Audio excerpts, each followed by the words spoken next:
ધાનપુર તાલુકાના ભોરવા ગામે આરસીસી રોડમાં ગેરેતી આચરવામાં આવી।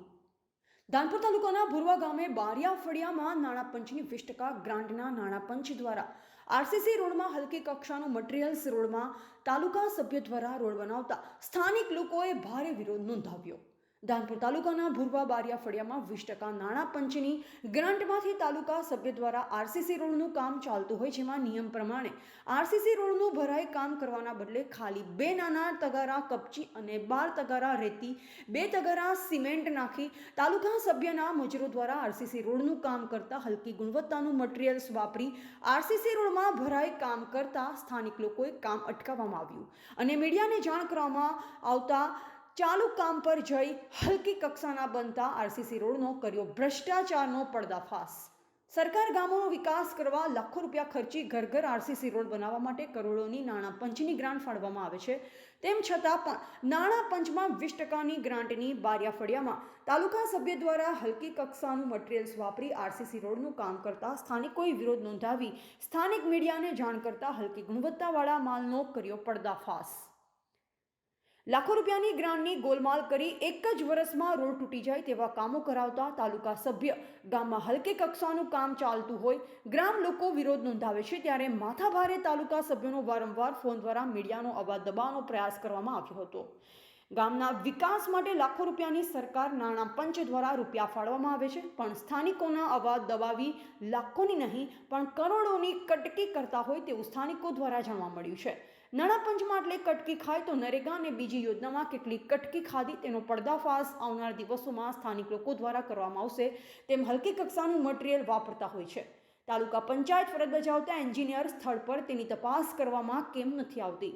મિલીભગત કર્મચારી તાલુકા પંચાયતમાં ખાલી ફોટા દેખી બિલો આપી દેતા હોય છે। આવા એન્જિનિયરની ગોળગાંઠિયાની જેમ મિલીભગતના કારણે હલકી કક્ષાનું મટીરીયલ્સ વાપરવાનો જવાબદાર નેતાઓને મોકો મળી જાય છે, ત્યારે સ્થાનિક લોકોની સાથે ભારે મોટો અન્યાય થાય છે તેમ જણાવાય છે અને સ્થાનિક નેતાઓ કરોડો રૂપિયાની કટકી કરી જતા હોય છે। ટકાવારી બાદ એન્જિનિયર સ્થળ પર આવતા નથી, કામ ચાલતું હોય ત્યારે તેનો કર્યો વિરોધ બારિયા ફળિયામાં અને મીડિયાને જાણ કરતા સ્થળ પર પહોંચી કામ અધૂરું મૂકી મજૂર અને કારીગરો સ્થળ છોડી ભાગી ગયા હતા। કાકા કયો ફળી લાગે? હા, બારિયા ફળીઓ।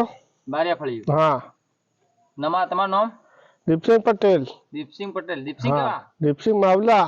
દીપસિંહ માવલા। હા, તા શિશુનો રોડ કોનું છે? શિશુ રોડ એ જવનિયાનું।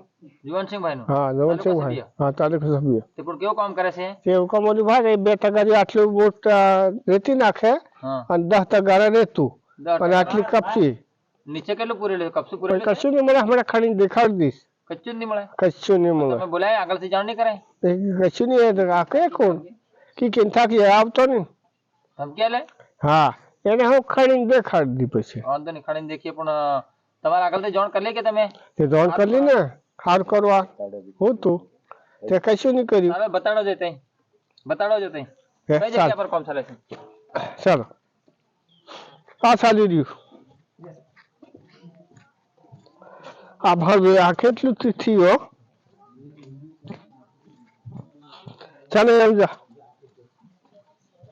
આવું છે હાથે કરો છે હાથ આયું બોરું આ જોગદી છે આમાં જે કપચી દેખાતી જ નથી, દેખાતી છે નહીં કશું એટલે તૂટી જવાનો ભય ખરો? તૂટી જવાનો ભય ખરો ને? હાથ બતા, હાથ મારજો ઓલમ હાથ મારેલા કપસીમાં શું છે એમાં? કશું નહીં મળે હા, રેતી આ રેતી બધી છે। સિમેન્ટ કેટલો સિમેન્ટ દેખાતો? એ તો 2 તગારીઓ છે। કેવું કામ ખરેખર કેવું થવું જોઈએ?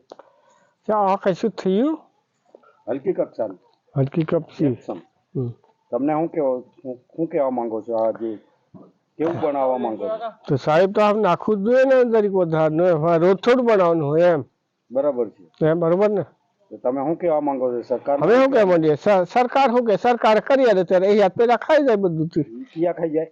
એ ના એ બોલે ખાઈ ના હલકી કક્ષાનું કરી જાય ને પેલા એક કાકરી નાખતા તૂટી જાય, કાકરી નાખી પૂરું કરી દો હવે પર આરસીસી કરી રાખીએ તે પતી ગયો પૈસા અમને હાથમાં આવ્યા અને તમે હતા ત્યાં અત્યારે જો પાછું અમે તો હતો હા તૂટી જાય કે નહીં? તૂટી જાય। અહીંયા કોઈ નાખેલું માટી કોણ નાખેલું છે? કચ્છું ને મારે જાતનું નાખેલું હતું। કશું નાખેલું નથી? કચ્છું ને મને મારા જાતનું હા છે શું નામ છે આપનું કાકા? દીપસિંહ માવલા, કયું ફળું લાગે? બારે ફળ્યું, ગામ કયું? ભોરવા. બોરવા. હા. રિપોર્ટર કિશન મોહનિયા, જિલ્લા બ્યુરો ચીફ, દાહોદ.